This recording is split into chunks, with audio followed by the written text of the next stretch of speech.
ეთერშია ქრონიკა 9 საათზე მე გიორგი აბაზაძე ვარ. პარლამენტის თავმჯდომარე ოფიციალური ვიზიტით ბელგრადში გაემგზავრა.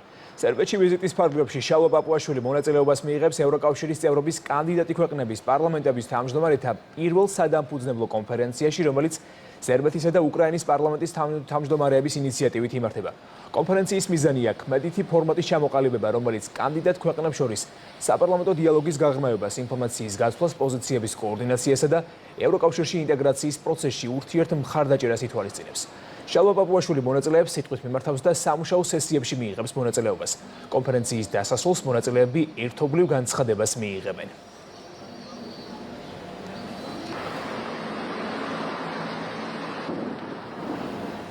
ვიცე-პრემიერი საგარეო საქმეთა მინისტრი კი თურქეთის დედაქალაქში პანელურ დისკუსიაში მიიღებს მონაწილეობას და ქვეყნის უსაფრთხოებასთან დაკავშირებულ გზავნილებს გაახმიანებს.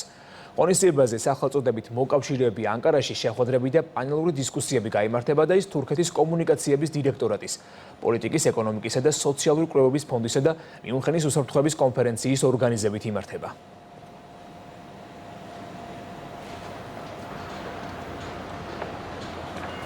ეუთოს საპარლამენტო ასამბლეაზე ქართული დელეგაციის წევრები კიდევ ერთხელ გამოხატავენ ჩვენი ქვეყნის პოზიციას რეზოლუციასთან დაკავშირებით.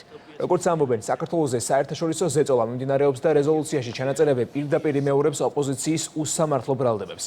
ჰაგაში ასამბლეის 33 სესია გრძელდება, დღეს საკომიტეტო განხილვები დასრულდება და პლენარულ სესიაზე გაგრძელდება ინიცირებული რეზოლუციების განხილვა, მათ შორის ჯო უილსონის მიერ წარდგენილი რეზოლუცია საქართველოსთან დაკავშირებით.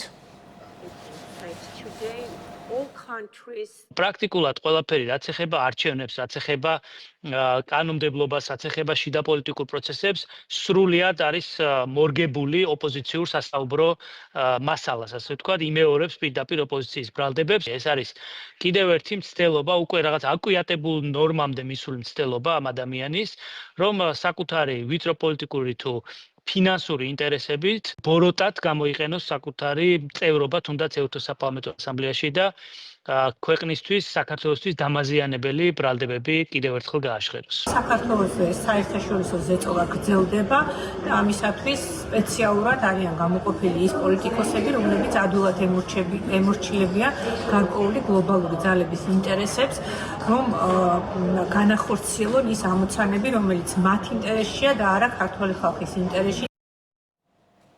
ანაკლიის ღრმაწლოვანი ნავსადგური ლენდ-ლორდის მოდელით აშენდება. სახელმწიფო დარჩება ძირითადი საზღვაო და საპორტო ინფრასტრუქტურის 100%-იანი წილის მესაკუთრეთ და თავად უზრუნველყოფს მის განვითარებასა და მართვას. მოდელი სახელმწიფოს მისცემს საშუალებას სპორტი განავითაროს ერთდროულად რამდენიმე ქვეყანასთან და კომპანიასთან პარტნიორობით. ანაკლის სპორტში განთავსებული ტერმინალები იჯარით საერთაშორისო ოპერატორებსა და ინვესტორებს გადაეცემა.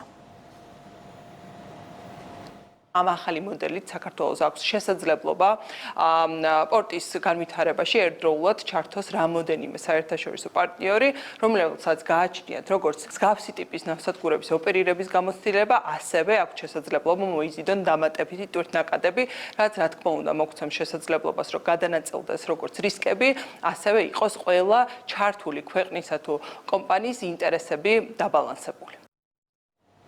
დიპლომატიის აკადემიის რექტორის თანამდებობაზე თამარ ბერუჩაშვილი დაინიშნა. ის სხვადასხვა დროს იყო საგარეო საქმეთა მინისტრი და მინისტრის მოადგილე. ასევე ევროპული და ევროატლანტიკური ინტეგრაციის საკითხებში სახელმწიფო მინისტრი და ვაჭრობისა და საგარეო ეკონომიკური ურთიერთობების მინისტრი. თამარ ბერუჩაშვილი იკავებდა დიდი ბრიტანეთსა და ჩრდილოეთ ირლანდიის გაერთიანებულ სამეფოში საქართველოს ელჩის, ასევე შავი ზღვის საკითხებში საგანგებო დავალებათა ელჩის პოზიციებს. 2022 წლიდან იყო საქართველოს ელჩი რუმინეთში.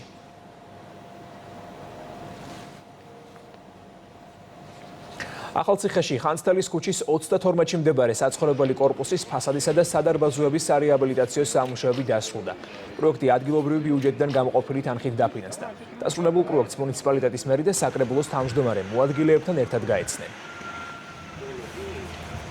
დასრულდა ქალაქ ახალციხეში ხანძთელის ქუჩაზე მრავალბინიანი კორპუსის სარეაბილიტაციო სამუშაოები. პროექტის ფარგლებში სრული რეაბილიტაცია ჩაუტარდა კორპუსის გარე ფასადს, ასევე მოწესრიგდა სადარბაზოები. ქალაქის იერსახის მოწესრიგება ჩვენი ერთ-ერთი პრიორიტეტია და ამ მიმართულებით მუშაობას გავაგრძელებთ. დღეს 23 საათიდან 21 ივლისის 8 საათამდე თბილისში პირველი რესპუბლიკის მოედანზე საავტომობილო მოძრაობა სრულად შეიზღუდება. ფეხბურთის მსოფლიო ჩემპიონატის ღია ჩვენებასთან დაკავშირებით დროებითი შეზღუდვა შეეხება მოედნის ტერიტორიას. შოთა რუსთაველის გამზირისა და პირველი რესპუბლიკის მოედნის კვეთიდან მერაბ კოსტავას ქუჩის კვეთამდე საგზაო მონაკვეთს. რაც შეეხება საზოგადოებრივ ტრანსპორტს, სრულდება შევა ნომერ 359 ავტობუსისა და ნომერ 457 მიკროავტობუსის მარშრუტში.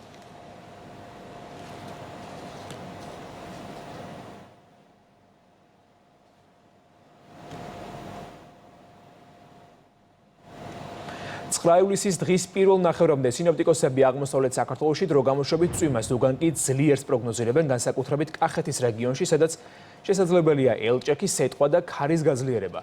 ძლიერმა ნალექებმა შესაძლოა მდინარეებზე წყლის დონეების მნიშვნელოვანი მატება, პატარა მდინარეებზე წყალმოვარდნები, ხოლო გორაკ-ბორცვიან და მთიან ზონებში მეწყლულ ღვარცოფური პროცესები გამოიწვიოს.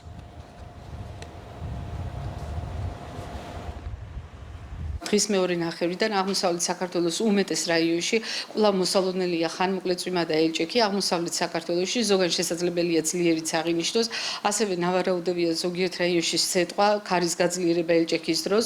ჰაერის მაქსიმალური ტემპერატურა დღეს დასავლეთ საქართველოს დაბლობსა და აღმოსავლეთ საქართველოს ბარში 25-30 გრადუსის ფარგლებშია ნავარაუდები. დედაქალაქში დღეს და ხვალ დრო გამოშვებით ხანმოკლე წვიმა ელჭექით არის მოსალოდნელი.